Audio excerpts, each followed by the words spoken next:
Hi అండి, welcome my channel. ఈరోజు అయితే మార్నింగ్ లేచి ఇల్లు శుభ్రం అయితే చేసేసి రైస్ అయితే పెట్టేసుకున్నాను. రైస్ కూడా ఉడికిపోయింది. తర్వాత అయితే క్యారెట్ రైస్ అయితే చేద్దామని స్టవ్ పైన కడాయి అయితే పెట్టేసుకున్నాను. అందులో అయితే ఆయిల్ వేసేసుకొని పోపు దినుసులు వేసేసుకున్నాను.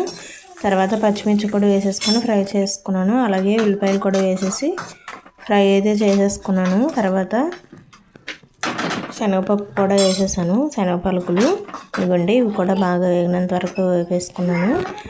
తర్వాత క్యారెట్ అయితే తురుముకున్నాను కదా, క్యారెట్ వేసాను కదా, అందుకని క్యారెట్ కూడా తురిమేసుకొని ఇందులో అయితే వేసేసుకున్నాను. ఇవ్వండి, ఇది కూడా బాగా ఫ్రై చేసుకున్నాను.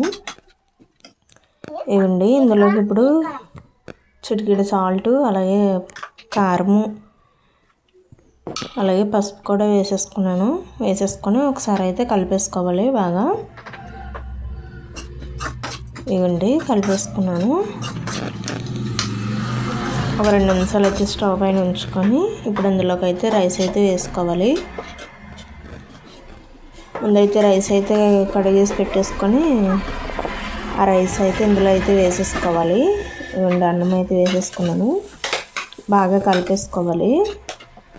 ఇందులోకి ఇప్పుడు నిమ్మకాయ అయితే పిండుకోవాలి. ఇవ్వండి, అలాగే కొత్తిమీర కూడా చల్లేసుకున్నాను. టేస్ట్ అయితే చాలా బాగా వచ్చింది క్యారెట్ రైస్. ఇవ్వండి,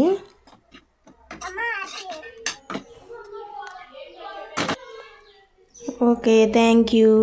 ప్లీజ్ సబ్స్క్రైబ్ చేసుకోండి.